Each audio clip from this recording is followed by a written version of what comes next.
Hey everyone and welcome back to Let's Play Shadowrun Hong Kong. What are we doing today? Probably talking to people. We did a mission last time, so usually after missions you talk a whole bunch.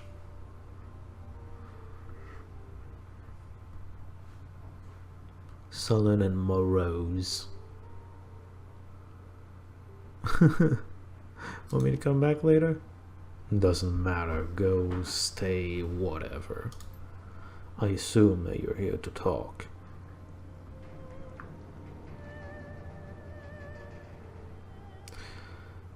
I'm gonna ask that first from now on because you don't give me an option to do it later, usually. Oh man, you remember that Megatrid movie we snuck into that one time? The one where the mummy took over Chicago?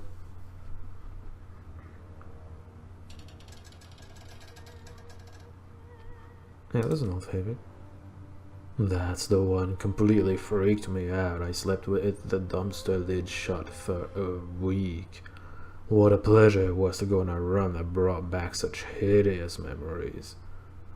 Are you sarcastic? At least we got that blade out of it. Do me a favor and keep it away. Do keep it away from me, though. I'm being serious about that. You're only equipped with it, okay? Nothing bad's gonna happen.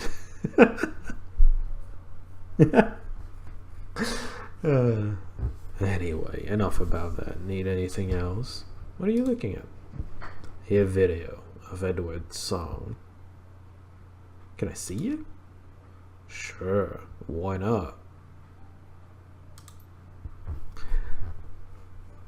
Huh.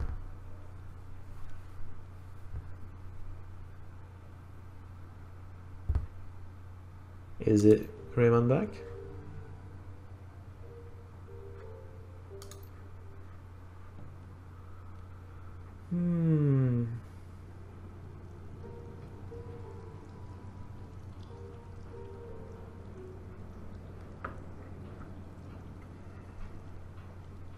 Raymond's writing. I'm sorry if I'm being silent a lot. I've noticed that while editing, but you know, I need to read and I'm not gonna voice everything. Especially since this isn't being said. I wonder if the older woman is the... yeah, Tom. There you go.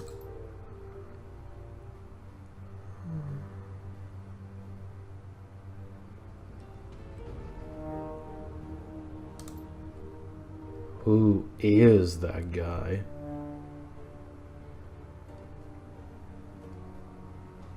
This guy right here. Yeah, that's what it looks like, but I still don't believe it. Maybe when we find the plastic-faced man, we'll get some more answers. Until then, he stays Raymond Black to me. Oh, so he didn't believe the story at all, as one of you commented. Apparently. Well, skeptical. That's good for you. Apparently I've been thinking about that. What about it?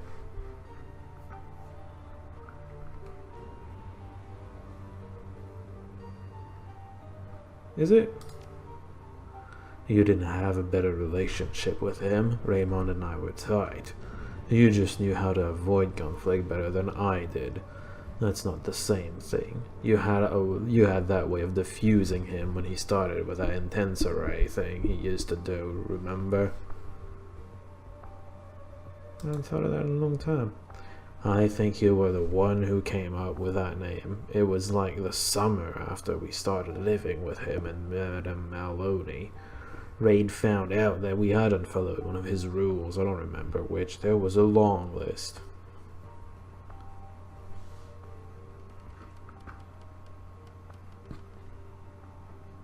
Okay, they're funny. I'm gonna go with you were still smoking. Yeah, I think that was it. I was smoking and he was pissed at and said that fat kids who smoke die faster. So just to be obstinate, I told him I liked the smoke and we got into it. Then you came in and diffused the whole situation. I think that's why I was so resentful when you took off, especially after Mayor Maloney died. You were the only one who could get through to him when he became intense array.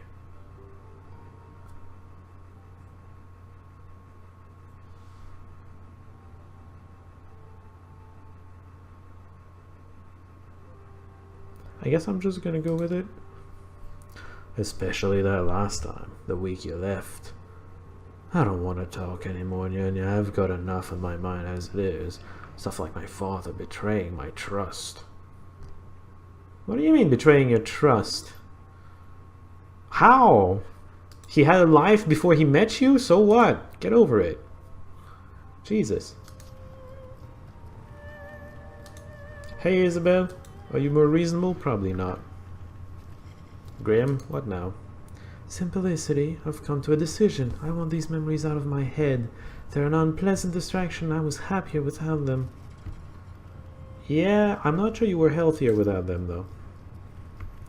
When this is all over, I'm deleting them. To hell with logging them away again. I'm gonna purge my childhood altogether.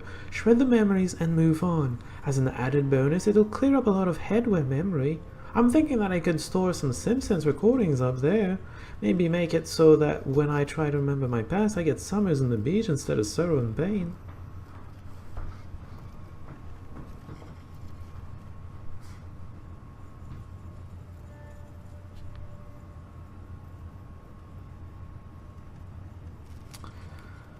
I don't know. I'm not gonna go with one. I don't know which I would go though. They're all decent. Some are more aggressive than others, but they're all decent. Not gonna go with this one.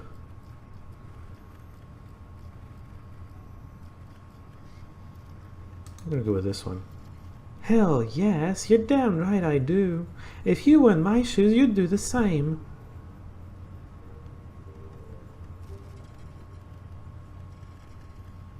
I'm gonna go with no.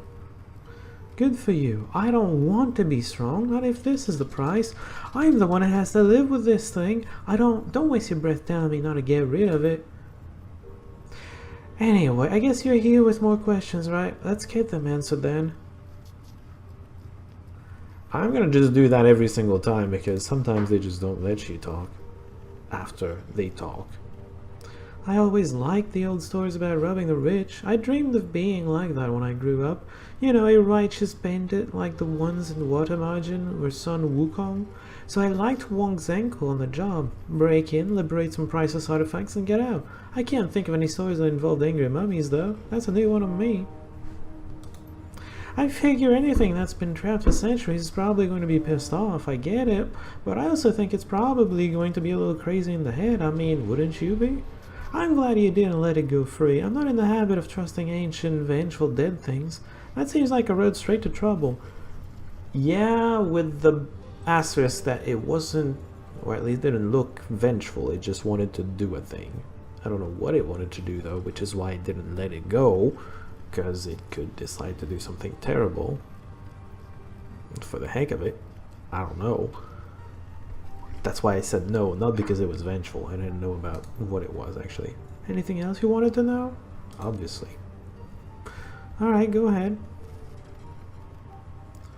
Apparently I were talking about the Yama Kings. Yeah, I've got another one for you if you want it. I can't say whether this is based on any kind of truth or not. That's for you to decide. But it was always popular when I was growing up, especially with the other kids my age. You'll see why we liked it in the end. Alright, lay it on me. Okay, this one was about a boy named Golden Yam and how he saved his mother from a fate worse than death. Okay. As the story goes, Gordon was the cleverest boy in the walled city. He could steal whatever he liked without getting caught, could sneak into any room unseen, and could talk his way past any grown-up that might try to stop him. You get the picture? A real hero figure for the 9-year-old set. So one day Gordon's mother fell ill. It was a bloody flux brought on by a curse, and it was going to kill her. She told Gordon that he should accept her death. The curse had come from a Yama King, and there was no medicine that could prevent it from claiming her. She begged him to run, to escape the walled city, and to use his cleverness to make a life for himself somewhere far away. Gordon loved his mother, and he refused to obey her request. Instead, he searched high and low for a way to save her life. For a long time nothing came to him, but finally he happened upon an old man who told him about a powerful Yama King that could cure any ill for a price. A different one, I assume? Different. He doesn't have a name, or he did, but because of what happened, speaking of it is taboo, the story's a little fuzzy on the details. We always just called him the Nameless King. So Gordon went out in search of the Nameless King. He made his way through Triad territory, past the Thrill Gangers and the Organ Neggers, you know the drill. Eventually, he made it to the inner walled city, where he found the Nameless King's court. The human servants of the Nameless King took Gordon to stand before the creature they worshipped, and Gordon proposed his deal. "Nameless King," he said, "I need your help. My mother is dying of an ill that only you can cure." "That may be so," said the Nameless King, "but what is it to me? What will you offer me if I spare you?" "If you restore her to health, I will join your court in repayment. I, the cleverest boy in the walled city. I will serve you loyally and well." The Nameless King was excited then, for he knew of Gordon's cleverness, and he coveted the little boy's soul. Gordon pulled a braid of his mother's hair from his pocket and held it out before the Nameless King. "A lock of my mother's hair, O King. Cure her of this flux, and I am yours to command as you please." The Nameless King worked his magic, and Gordon's mother was cured. Did he? No, when the Nameless King turned on Gordon, he laughed in the monster's face. "I have tricked you, Nameless King, for my mother was the property of another of your kind. In curing her, you have robbed the Yama King of his dinner." Oh. The Nameless King raged and turned on Gordon, his razor-blade fingers flexing wide, but before he could bring his arm down in a killing stroke, it was caught in the grasp of 1,000 hooks, claws, and fangs. The Yama King's, all of them. "You have stolen from one of your own kind, brother," said the Yama Kings. "Her life was not yours to save." Gordon slipped away as the Yama Kings descended on their brother. He did not watch as they tore the Nameless King apart and bathed in his steaming viscera. He made his way back home to his mother, who was cured, and that was the one time that a living boy outwitted the Yama King. And that's the story. Like I said, you can see why we liked it. It's basically a fairy tale, and the little boy wins in the end. It's the only story about the Yama Kings that contains even a shred of hope. What do you think it means? I don't know. Probably doesn't mean anything. It's just a story is all. You're the one who asked. Anyway, is there anything else that you want to know? I guess it's gonna be all. Like all. Bye. Favorite character, where are you? God damn it. Thanks, Isabel. She's gone, Simplicity. I don't know where she ran off to, but she looked upset. She just said something about friends in trouble and then left. By the time I could disconnect from the octopus, she was on her way out of town. This. I don't like the sound of that. She tell you what went down out there all those years ago?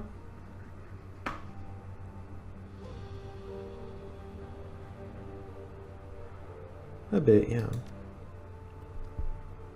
Well, apparently she's changed her mind, so we'd better go and get her, hadn't we? Let's do it. Anything for the main gal. I'm going to arrange transport out to Hong Kong Bay. You come meet me at the docks when you're ready. At the docks? Alright. Time to save Gobbet and or the ship and or whatever. If we can bring a full team, that means Rakta's in. I guess we're gonna sleep first. Because optional objectives are a thing. Wow! I actually managed to rest. Is that... What? Something's wrong with my mouth?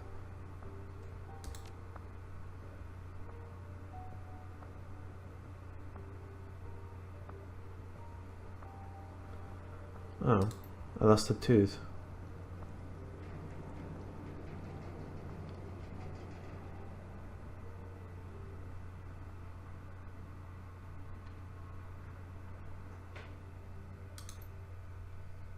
What is going on?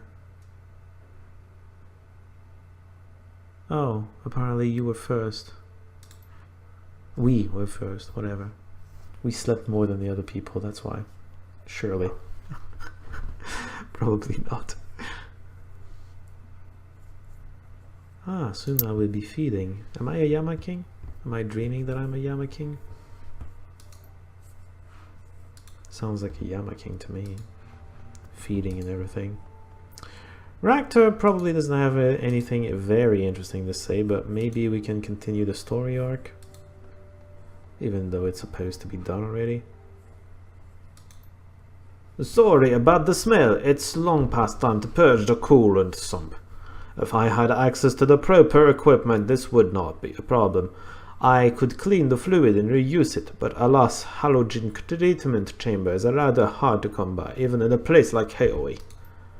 Anyway, my friend, you didn't come here to discuss the ins and outs of shop maintenance, I'm sure. So what does bring you here? I'm gonna get Guru, that's what I came here for. Be my guest, I have no secrets to keep. How did it work? There were 3 distinct elements to my approach. When these elements were all working in concert, prototypes that utilized the process displayed remarkable self-repair capabilities. This may be a lengthy explanation. I can skim over it if you please, or I can break it down for you if you're genuinely interested. I'm gonna go with bold strokes in this case. Yes, they're fine. I'll give you the short version. The first element of the process was a self-healing biomimetic skin. It was capable of self-repairing any superficial wounds that a drone might suffer, injuries that hadn't damaged the machine's underlying structure. The second element was an internal structure built from self-assembling materials and utilizing redundant systems. Any damage that the skin could not heal could be repaired or replaced. The third and final element was a magical component that served to stave off entropy and render the first 2 systems self-perpetuating. You can think of magic as a lubrication that kept the gears running, an unfortunate but necessary concession. I mean, honestly, you can go like scientists. Since magic exists, obviously scientists should experiment with it. It makes sense to me that scientists would try to use magic in a way or another. Yes, that's right. My thanks to you again, my friend. I am in eternal debt. What do you think that means? Freedom! The ultimate freedom to direct our own progress and to steer ourselves as people in whatever direction we wish. Consider, my friend, every aspect of Koshei was tailor-made for a purpose, dreamed up, designed, and built by a singular guiding intellect.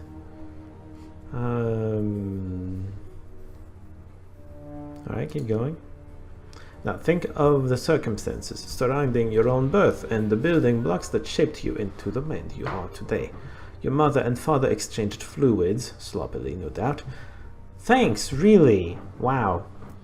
Can you not comment on the sex of my parents?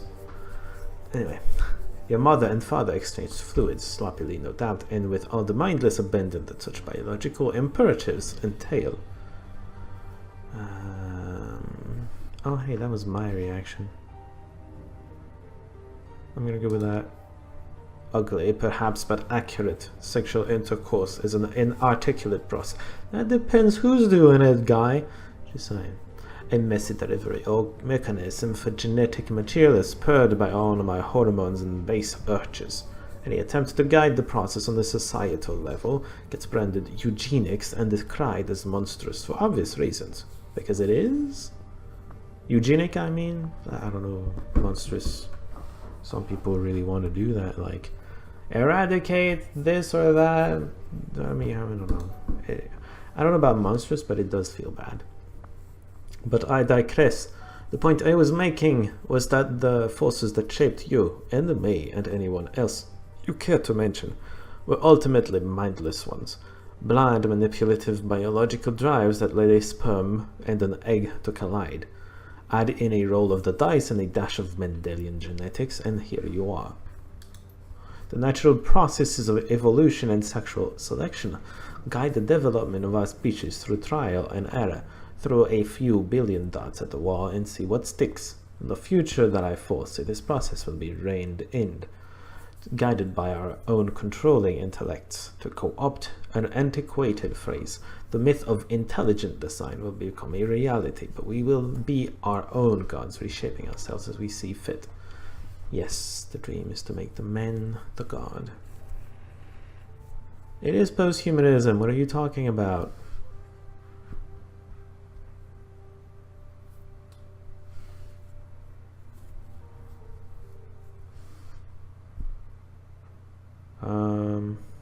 Let's not be mean to him, although he would probably laugh it off.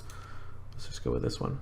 Very true, but the pool of possible traits that biological reproduction can select is small. If I wanted to produce offspring with gill slits instead of lungs, I'd be out of luck. In a post-human future, I would face no such limitations. Nor would anybody. We would no longer be slaves to the selective processes that have dictated our development since time immemorial. We would truly become the masters of our own fate. Does that really matter? I don't think it matters to me.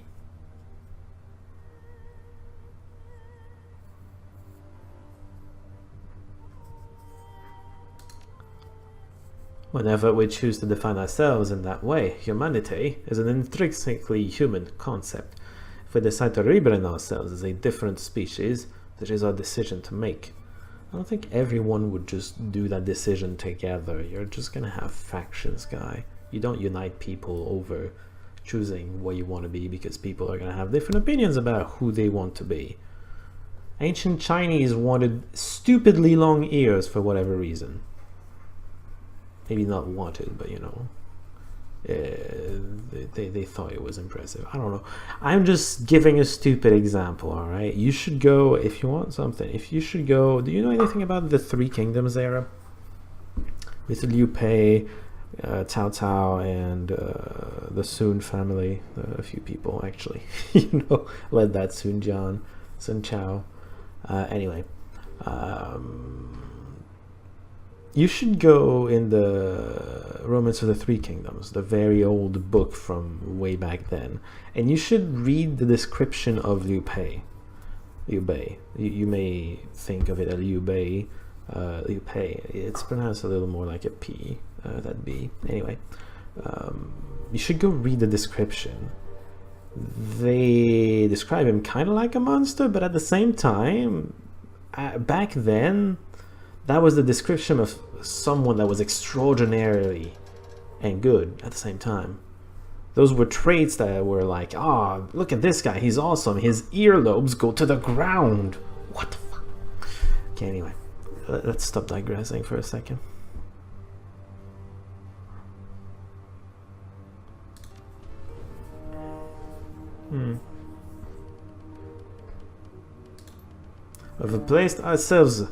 We have placed such unnecessary limitations on ourselves, my friend. We didn't! That's just who we are. Shut up. It fills my heart with sorrow to know that what we could be, but are not. I would see those limits stripped away, peeled back and discarded for the betterment of all. I think you also kill diversity when you do that. Although, no, I just mentioned that I think different people will have different opinions. Maybe you don't kill diversity. It's certainly going to lessen it, I think.